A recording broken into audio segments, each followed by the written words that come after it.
We'll start today with a bit of breath work. Sitting in a comfortable seated position, whatever that means for you. I often will use a block to support beneath one of my knees if I'm sitting in simple cross legs. I might widen out the feet so that the entire shin from knee to ankle can be grounded.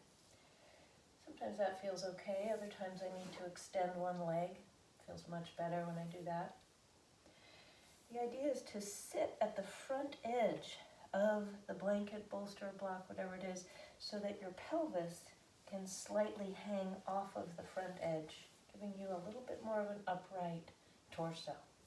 You want to be able to sit upright comfortably and without a feeling of effort in the low back, the hips, and also without any strain or pain or discomfort. I'd like to start with some three-part breathing here, where we breathe first into the belly, then into the rib cage, then up into the collarbone area, before letting it all out, cinching the navel in and up, and starting again, the so-called Dirga breath, or long breath. So take a deep inhale and exhale. Just to let go of some of that tension. And another time, one more time, big inhale. And exhale completely. Now we'll begin with the belly breathing. Full deep inhale into the belly. Exhale completely. Inhaling into the belly. And exhaling. Now you continue that for 3 more. Adding in some Ujjayi breathing. That victorious breath, if it's in your practice. Otherwise, just a gentle exhale. And one more time, big belly inhale. And then cinch the navel to the spine. And we'll add in the rib cage. We go belly, then into the ribs, then exhale completely. Then we breathe into the belly, into the rib cage, and exhale. 3 more of those. Belly, rib cage, exhale. Belly, rib cage, exhale. One more time. Belly, rib cage, exhale. Take a moment just to let the breath move as it will. No special patterns. And allow yourself to notice any effects or the lack of any discernible effects.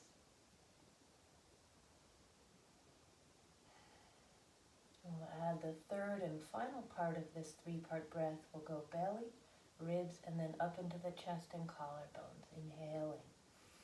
Belly, rib cage, chest and shoulders, collarbone area. Exhale completely. Stay tall as you exhale. Inhaling belly, rib cage, collarbone. Fill the lungs completely, then exhale.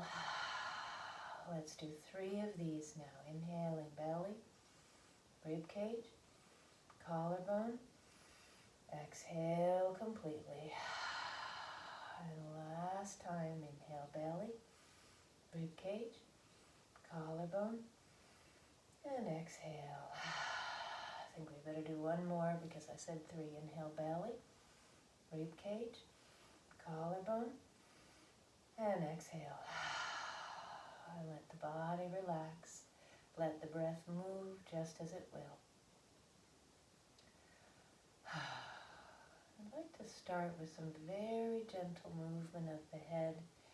When we're moving the head, we want to move so gently that the stretch at the neck is very, very slight initially. So I'll start with some gentle tucking of the chin down to the collarbone and sliding the ear over to the shoulder. Then tucking the chin to the collarbone and gently folding the ear towards the other shoulder. So what we're doing is some gentle side-to-side movements, gently moving your ear in the direction of your left shoulder, then slowly through the middle and bringing your right ear towards your right shoulder. Really careful not to do these in a very aggressive way and letting gravity gently draw my head down. but I'm not even letting the full weight of my head necessarily fall under gravity. So I'm just rolling gently side to side a few times, letting my upper body fall to the side and forward also. So that also changes the intensity of the next stretch. To finish, I'll gently roll to the middle with my chin. Palms grab the sides of the head and slowly right the skull. And we'll start with a really tiny shoulder rolls. So these are shoulder rolls where instead of going into maximal rotation, where I lift my shoulders as high as they can go and as far back and as low, etc., instead I keep that movement much smaller so that the movement, the shoulder roll itself, is way, way less than the usual range of motion that I might be exhibiting. So I'm here just gently rolling the shoulders, and I can go more quickly or more slowly. I can change directions. Noticing that one tends to hold the breath easily, so we give a little concerted effort towards breathing. Just rolling those shoulders, really small little shoulder rolls. Feel it in the chest. Feel it in the skin sliding over the shoulder blades. Feel the movement of the collarbone and shoulders, but much more about the chest and the back, the soft tissues rather than the bones of the shoulders themselves. Yeah? And then we'll pause and take a moment just to notice sensation. And we'll go into these movements where we're bringing the chest and the rib cage in a big circle. Forward to the side, backwards to the other side, forward to the side and backwards, and to the other side, going around and around. We'll pause after a few more rounds, just moving as much or as little as suits you. The hips are relatively stable in terms of your seat stays relatively quiet, but your rib cage and your shoulders and everything above are moving around in a circle, sort of like a whirlwind or a tornado shape. Yeah, so you're spiraling around. Now I'm going the other direction. Let the head do whatever it will in response to the movement of the torso. Totally fine to let the head and shoulders move a little bit in the context of this torso rotation. And then pause in the center. And let's just circle the wrists. Round and round you go. Circling those wrists. Spreading your fingers. Wide fingers, yeah. And then go the other way. Circling, circling, circling. Okay? All right, give a little gentle shake. Ease up on the whole body there. All right. Now, what I'd like to do from here is move into some cat-cow. For this class, as I should have mentioned before, we'll be using some props if you wish. Most things can be adapted so they don't need props. I've got 2 blankets here. I'll use that as both blanket and a substitute for a bolster. Not everyone has a bolster at home. I've got 2 blocks here. I'll maybe use 1 or 2 during some of these poses, a lot of these poses, and a strap is there as well to use. So you can pause the video for a moment and go grab your props, or you can just keep on going with me. The blanket now goes under your knees, okay? If you don't need the blanket, as I like to say, if you're a bed of nails type of yogi, then maybe you just practice without anything under your knees. All right, so we'll begin on hands and knees position with your hands about shoulder width distance apart, your knees about hip width distance apart. We scoop the belly in, we tuck the chin, we pull the mid-spine up towards the ceiling and shift your weight back into your heels, curling your chin to your chest. Then squeeze the shoulder blades together, lift your sternum, lift your tailbone, but drop the mid-spine, lifting the chin, but maybe not the eyebrows. Scooping your chest up and back, pull back into your cat, and then slowly come forward into your cow.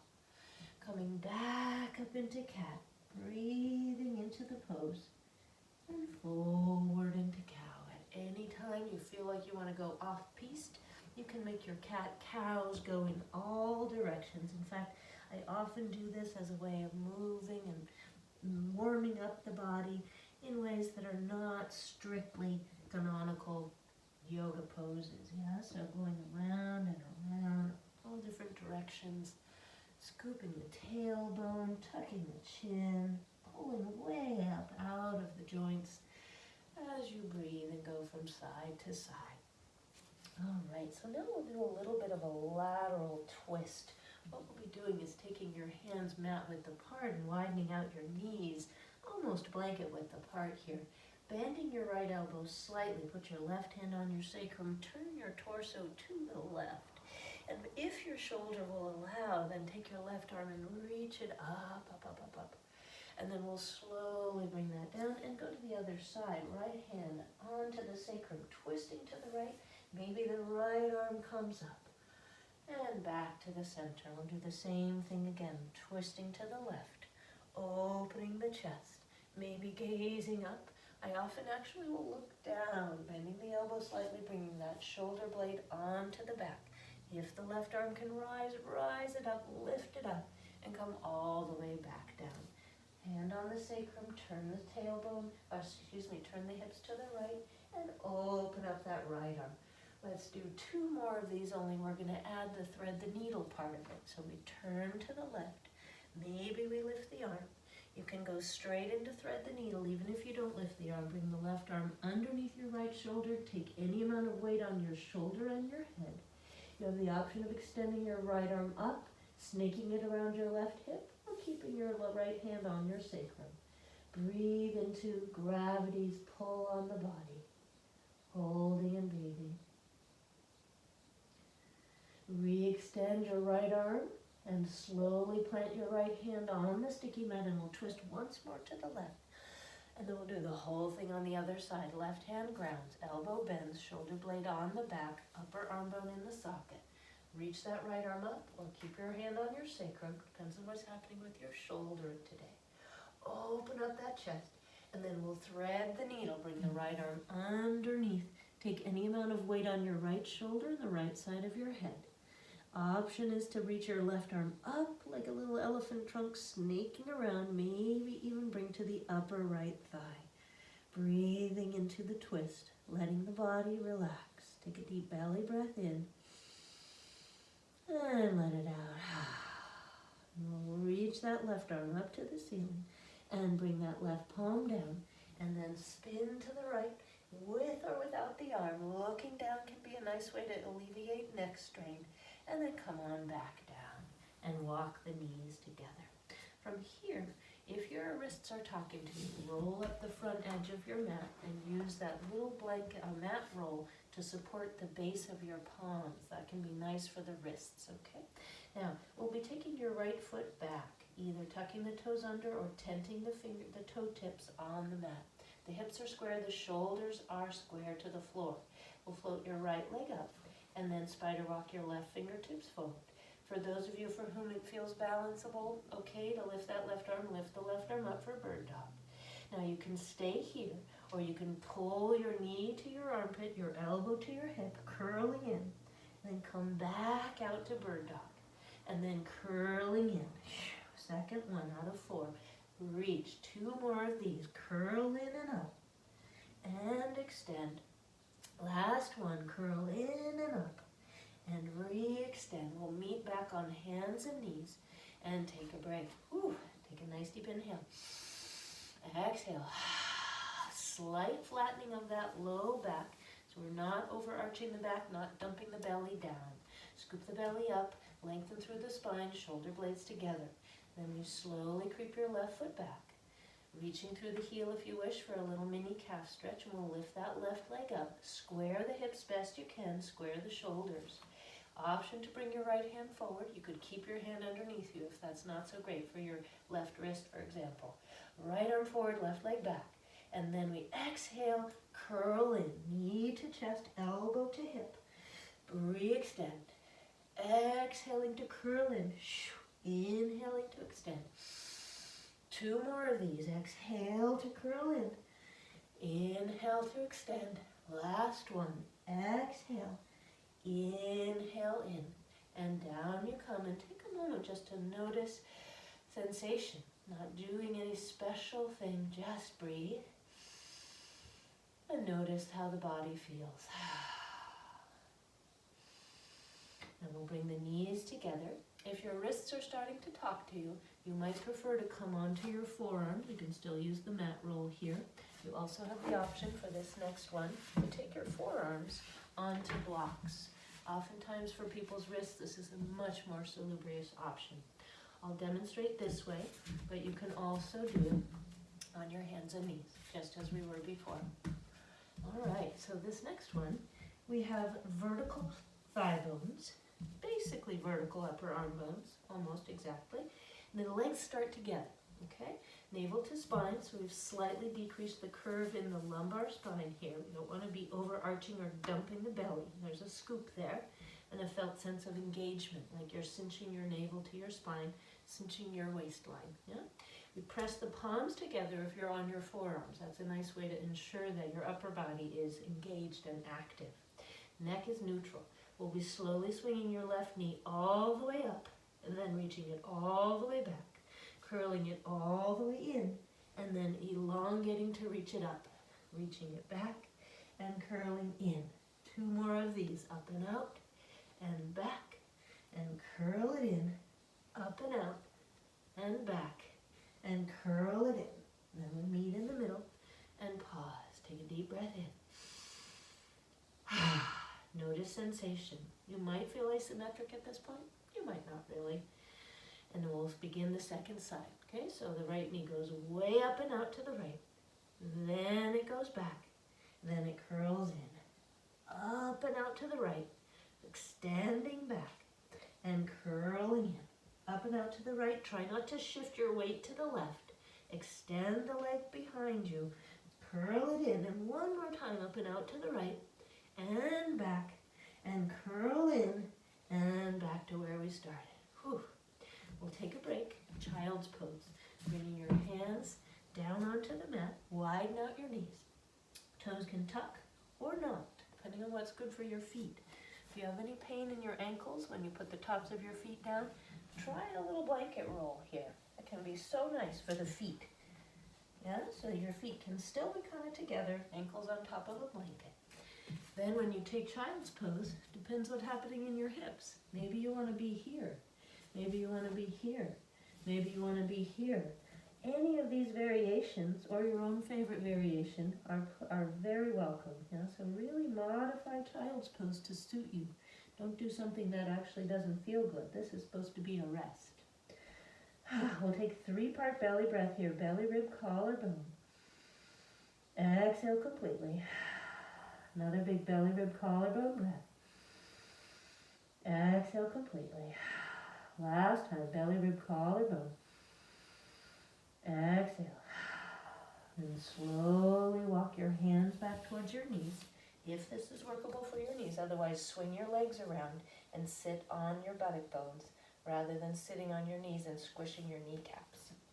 This practice is one where you modify any and everything that you need to in order to stay comfortable and safe.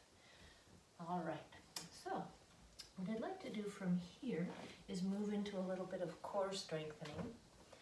I know you're very excited about that.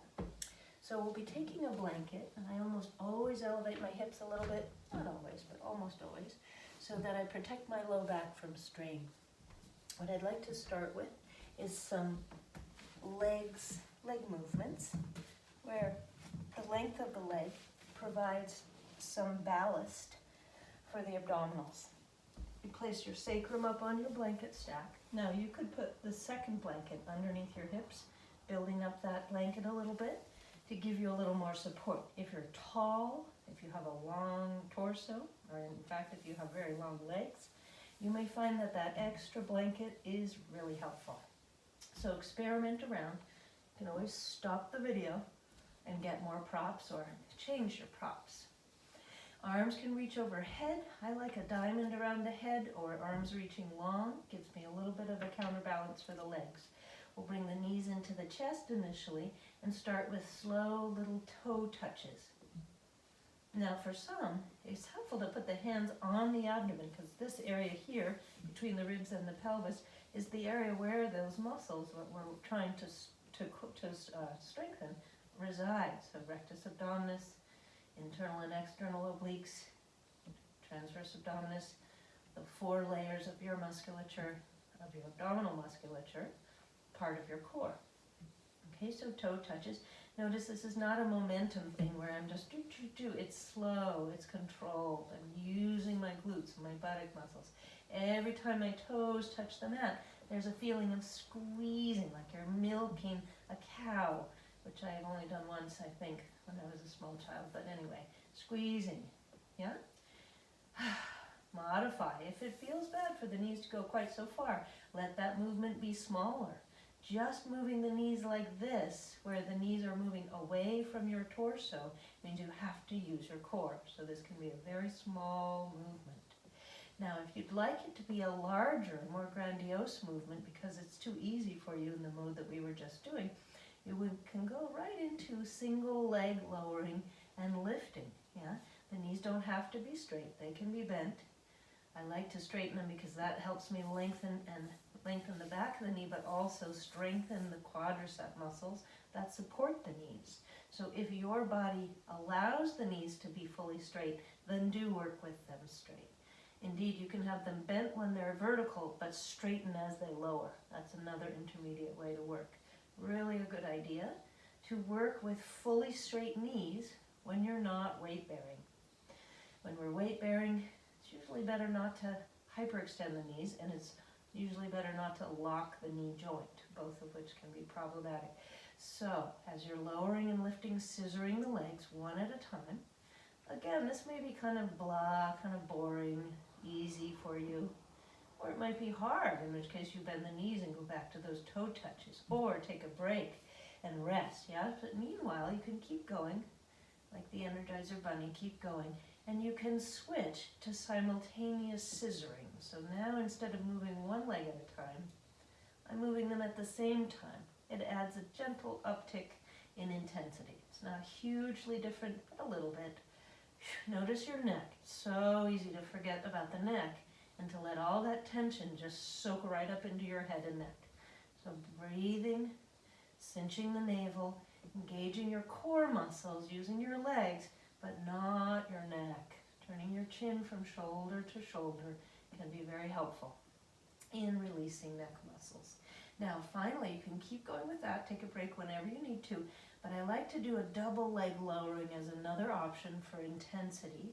As you squeeze your legs together, you have the option of lowering them any amount. Maybe it's 45 degrees, like here. Maybe then back up to vertical. Maybe 45, becomes 60, 70, 75, 90. Yeah, but to hover, not to rest on the floor, because this is, of course, not meant to be restful. This is meant to be some work. Notice your navel. You want it to cinch in towards the spine. You want to feel your back protected. If there's strain, you would immediately pull your knees in and rest, or even scooch backwards an inch or so on your blanket to give you a slightly more passive tailbone tuck that allows a little bit more support for the low back. So when in doubt, scoot backwards towards your head on your blankets. Hovering and breathing, you can reach the arms overhead. Squeeze the inner thighs together to add in that dimension of deep abdominal engagement. Transverse abdominis.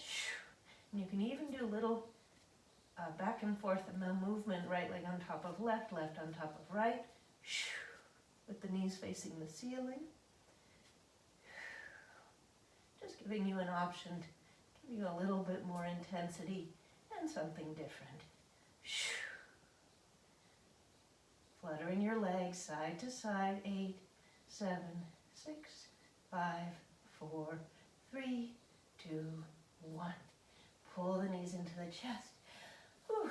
Holding onto your kneecaps. Holding onto your kneecaps, sort of like you're holding onto a big softball, round and round with the knees. And in this, I can move around a little bit. I can come up onto my blanket a little bit more. I can massage up into my low back a little bit. Whew. Take a few moments to breathe. All right. Now we get to do another core strengthener. For this next one, I tend to remove the height beneath my hips. So I find that I don't really need it. You may, though, choose to place the blanketing under your head. So I'll try it with one blanket. You could do 2, you could do a block instead, okay? We will not be using the strap for this one. Okay, so blanket's under the head. I take my block and stand it on top of my right thigh, okay? And I lift my left foot up to knee height. I have a vertical, a parallel thigh, parallel to the floor. The block is on my right leg. I can either put my top of my lower part of my upper arm bone near the elbow on my block, or I can put my forearm on my block. For some, it's much easier to reach and hold the block there if you use your forearm like I'm showing here. For others, it's okay, it's manageable to put the elbow there. Ideally, eventually we'll put the elbow there, but whichever one is workable for you. Then we place your left hand behind your head and lift up your left shoulder blade off of the mat. Then we take your right hand and put it behind your head also, interlacing your fingers or just hugging the back of your head. Then keeping your right leg stable, we pull your left knee into the chest. Now you can either move your left leg straight out and back in, pushing and pulling with that left foot, or you can do the drawbridge effect, lowering and lifting of your left leg. The navel is to the spine, the shoulders, left shoulder in particular, are lifting, and the head, even though the neck is bending up towards your chest, your head is relaxed in your hands. Relax your neck as best you can. Now, if that doesn't work, you can do this with your head down. You can still pincer the block. You can still move the leg. You don't even have to put your hands behind your neck, but you're still doing 90% of the work. Lifting your shoulders and head simply adds to the intensity. Let's do 4 more. 4, 3. It's not a momentum-bound event. It's a controlled event. 2 and 1. We pull the knees back in. We place your block in front of your shins and rock side to side. If this block in front of your shins doesn't feel good, you don't need it. Just let it go. You can put it to the side, hold on to your shins or your thighs or your kneecaps. Taking a break, stalling a little bit before side B. Okay, it's going to be great though. You're going to love it. So we place your block on your left thigh.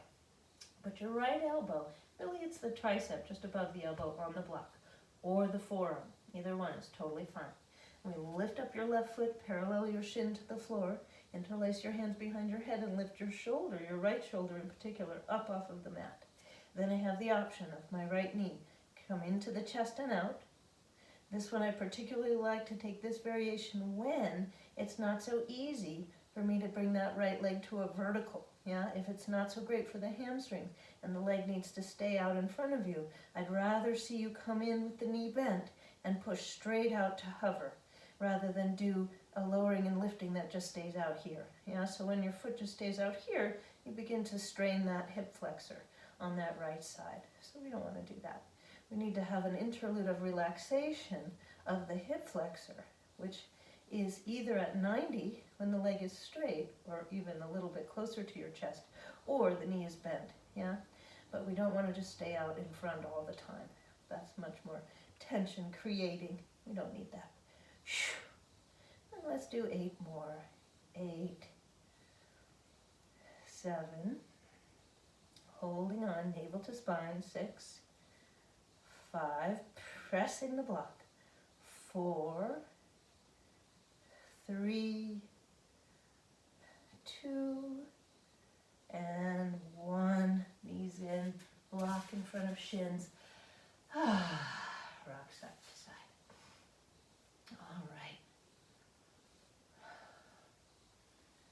All right, we'll come on out. Now we'll do one more core strengthener. This one is a little bit strange. It doesn't look like much. Block, option to put the block between the thighs. Reach the heels out, yeah? Press in with the calves, dig in with the heels. We take the arms, and first we zombie them up to the ceiling, and then lengthen them near the ears. If there's any shoulder strain, we modify. Maybe your arms are in an elbow bent position. Maybe they're straight reaching along. Maybe they're relaxed on the floor. Make sure your shoulders are not feeling impinged upon. And then what we do is we squeeze the block and prepare to lift the block up towards the ceiling. We're not actually going to lift it, but we're squeezing as if we're about to. Relax your neck, reaching through the arms, palms face each other, thumbs to the floor. Prepare to lift your block, but you don't actually lift it. You can even hyperextend your knees since we're not weight bearing here. A very subtle amount of weight just on the calves. We're not standing on our feet. So it's okay to flex your feet fully and hyperextend your knees, meaning straighten them completely. Couple breaths here, squeezing, cinching the waistline. The low back for most of us will not be flat. It may be sort of flat, but most of the time it's not going to be fully flat. Take a couple of big exhales. Let go of some of that stale air. Squeeze, squeeze, squeeze. And then let everything go slack. We'll remove your block. Draw your left knee into your chest and circle your ankles. If you need to bring your left knee out to the side, make space for your abdomen, totally fine. Make space for your body. Let it be comfortable. Circle your ankles one way and then the other and turn your chin from shoulder to shoulder. We'll be doing a lateral twist now. We take your right hand to your outer left knee. We flex the foot. And then we reach your left arm out, maybe a straight line, maybe a cactus arm, and then bring your left knee across into a lateral twist. Breathing as you go over to the right with your left knee. Shift your head slightly to the right and turn your chin any amount to the left. If this strains your neck, readjust your head and just look straight at the ceiling. The blanket under the head is completely optional. You could let it go if you don't really need it or like it. As you push your hand into your knee, push your knee into your hand, and we're looking for a stretch in that outer left hip. Flexing the foot and drawing your left knee across. Notice my left foot is not on the floor. It's elevated. If that feels bad, you can let that foot come down. It's fine to do. Breathing in. Especially your left ribs. One more time, deep breath into the left ribs. Exhale. And then slowly come on back to the center. Notice when you place your feet flat, walk your feet to the edges of your mat, rest your hands on your belly, and knock your knees together. Now just take a moment to notice sensation. You might notice an asymmetry in the body. You might feel, you don't really notice that at all. Big belly breath here. Let it out. Another big belly breath. And let it out. All right, and we'll do the second side for the twist. We bring your right knee into the chest, holding the back of your leg if you find that easier on the knee, front of the shin if that feels better to you, and then up and out to the right armpit. Again, we make space for the body here, so if you need space for the abdomen, let your knee go further to the right. Then stretch your left leg long and circle your ankles. You might as well turn your chin from shoulder to shoulder too. Get a little neck movement into the bargain. And go the other way. Then taking hold of your right knee with your left hand, bring your right arm out to the side, either cactus arm or straight. And as you flex your right foot, pull with your left hand that right knee over the body. Now you don't need to go very far. If this is it, you might find you don't even go past 45 degrees or so, or you might find you go further. Yeah? Noticing the stretch, we're hoping for any amount of stretch in your right hip and a twist in your mid-spine. Shift your head slightly to the left and then turn your chin any amount to the right. Breathing. Now you're pulling with your left hand, but resisting with your knee against your hand. If your knee would win the argument, you'd go back this way. But your arm is working so strongly that your knee gets pulled down and to the left. Again, that right foot might come closer to the floor or it might stay elevated. I prefer to elevate it myself. Big breath into that right rib cage. One more time, big breath in, right rib cage. And then we'll slowly come on back to the center. Let yourself be crooked when you first get there. Then plant your feet.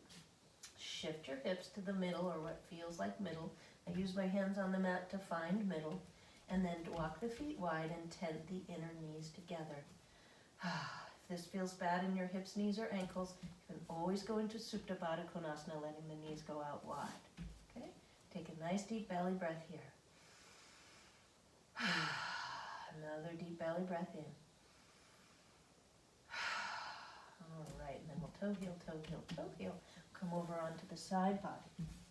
Okay, now this next one is moving in the direction of downward facing dog, but slowly, very slowly in the direction of downward facing dog. The blanket pulls back, I'd say about 2/3 of the way towards the back end of your mat. I have 2 blocks. You can do this with your legs squeezed together and your palms squeezed together. You don't need to use the blocks. The alternative with the blocks is to put the block between the upper thighs, close to the pelvis, and then the block between your fingers, your palms I should say, and your fingers are on one side of the block, not grabbing it like that, but palms on with fingers all together. That means that when you squeeze your block, you use your biceps and your pectoral muscles differently than when you're doing this. This is more about your forearm muscles. When you claw the block and grab it with your fingers, we want this, okay? So we'll bring your forearms down. Move the block forward. Now, the knees walk backwards so that when I kick my heels to my buttocks and shift my hips forward, I'm now putting weight on my thigh bones, just above the kneecap, rather than being right up on my kneecaps. This is me being on my kneecaps. Shifting forward, I come off of the kneecaps. If you get hamstring cramping here, you can keep your feet backwards, but elevate them slightly. And I would take a second blanket under here, so make sure your knees are not uncomfortable. Okay? If you can kick the heels a little bit to the glutes, that helps rock onto the thigh bones. Pressing your navel up into your spine, evert your lumbar spine. So you don't want a curve here, you want a little bit of a flattening to that low back. Notice then that the upper thoracic here tends to want to lift up as well. That we want to be more flat. So we're tucking the tailbone, but lengthening through the crown of the head. The feet can be flexed or pointed or circling or doing whatever you want. For some, it's actually nice now to lower and lift the hips. Exhaling as you lower the hips, inhaling as you lift them. I actually don't mind doing it in static, but I prefer the movement. Yeah? If you'd like to try the static variation, you find any point along the path that feels workable for your back. Most of the time what works for people here is to make sure the hips don't come too low. If you let them come low and sag like this, that's compressing the lumbar spine. If you scoop the hips up. Now all of this is a caveat. For some, plank poses like this are stressful to your back. So if you discover that that's true for you, drop this. Don't need to do it. You can simply walk your knees back, squeeze your blocks without moving your hips at all. So this is a block squeeze tabletop position. I'm doing a lot of work, but I'm not stressing out my back. Yeah. So if you know that planks are not good for you, or you discover that, then please modify. Squeezing your block. Now, if you're dying for some more excitement, you can turn the lower body slowly and carefully from one side to the other, activating those diagonal abdominal muscle groups a little bit more. And it adds a little bit of interest to the tedium that is plank pose. This one is called spark plug plank because they are very short and stubby when you do it this way. Now you could opt instead to tuck your toes under and to take fully extended forearm plank. This means the core has to do more work. And again, you have the option. You can actually do it this way where you're kind of dipping the hips. You don't even have to lift one foot. You can just dip. Dipping and dipping and dipping and dipping. And 5, 4, 3, 2, 1. Oof, back to the center. All right, we'll take away your blocks and find your way into your favorite resting pose. Maybe it's child's pose. Maybe right now you're ready for downward dog. I'll widen out the knees, rest the chest down. Some people even like to wrap their arms around in child's pose. Take a moment here.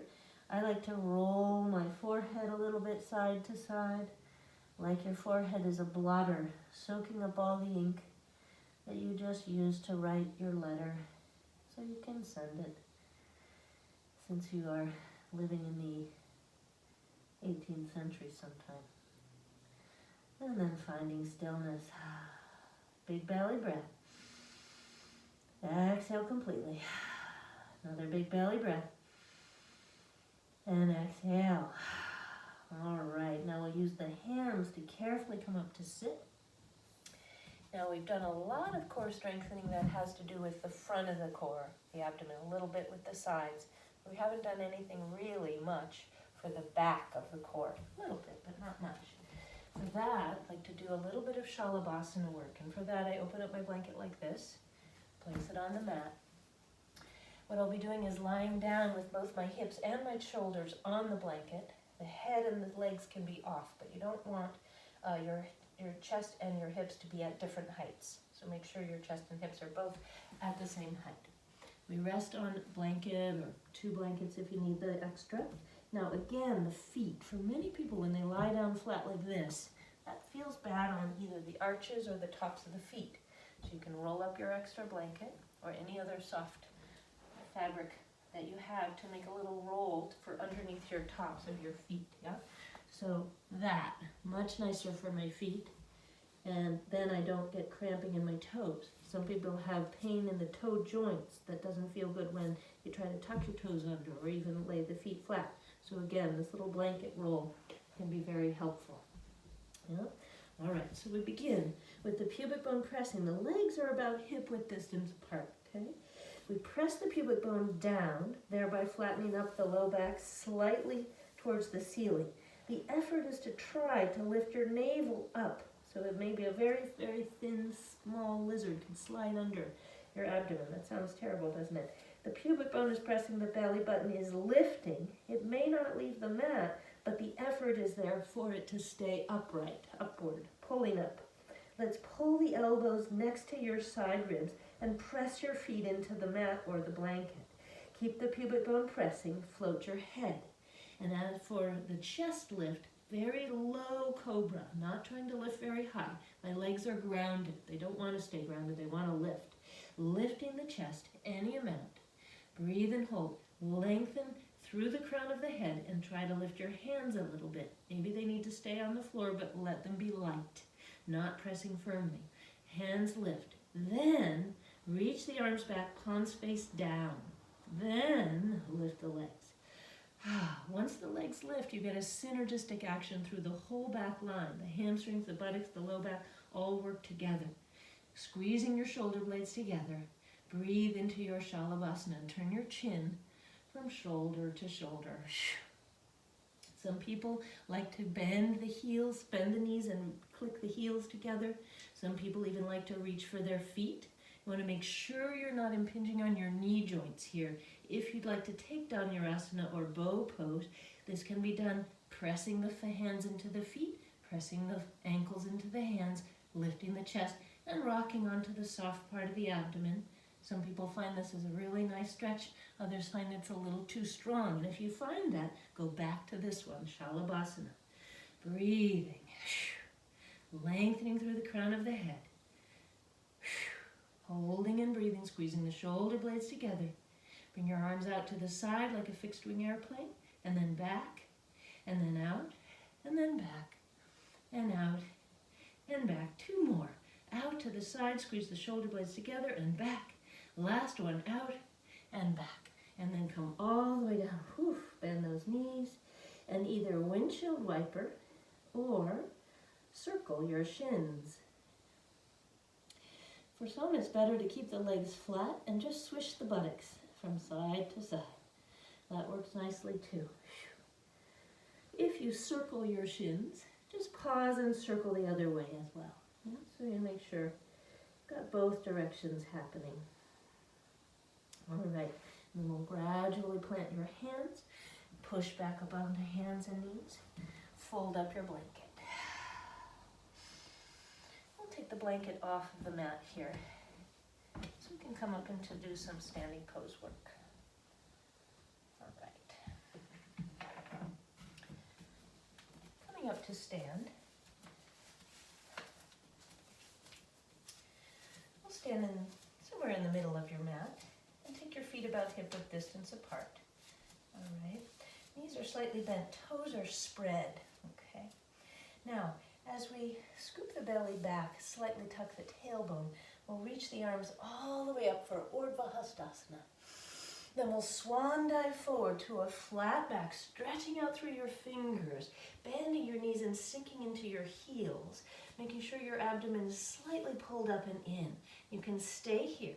In flat back, you might relieve some of the tedium by bringing your arms into so-called airplane arm position, and then forward and back, forward and back. For those of you for whom hanging upside down is not good for your back, you know that it stresses your back, and or it doesn't feel good for you to go upside down. Issues with the eyes, for example, can make it that it's not a good idea for you to hang your head below your heart. So this is an alternative to the forward fold.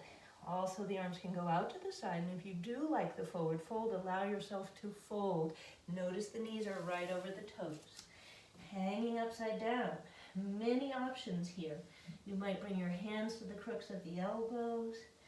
You might sway as I'm showing here. If you have the hands crossed into the crooks of the elbows, take a moment at some point in the middle to switch it. Other forearm in front. And if you're not sure, switch it a couple of times and look to see which forearm is in front. And usually that will cue you to which one you need to do. If it feels weird, it's probably the second side, the one you don't normally do. And we'll pause in our Uttanasana, spread your toes, ground through the balls of the feet, ground through the heels. We'll hook the thumbs into the hip creases, right where the thigh meets the pelvis. Draw your shoulder blades together, lengthen through the crown of your head, draw your navel in, bend your knees, and slowly lever all the way up. Then we'll do Urdhva Hastasana again. The palms go wide, they face the ceiling as you reach up. And then we do the flow swan dive forward again. Yes, so then again you have the option to bring your arms forward and back, forward and back, squeezing navel to spine, or to swan dive all the way forward. Take a moment in whichever version you're doing, and in this one in Uttanasana, you may opt to straighten and bend your knees. Yeah, you can always come up to fingertips, and you can always grab your blocks. Working into your Uttanasana with blocks gives you lots of nice options as far as where to put your hands and how much weight to put in your legs versus your arms.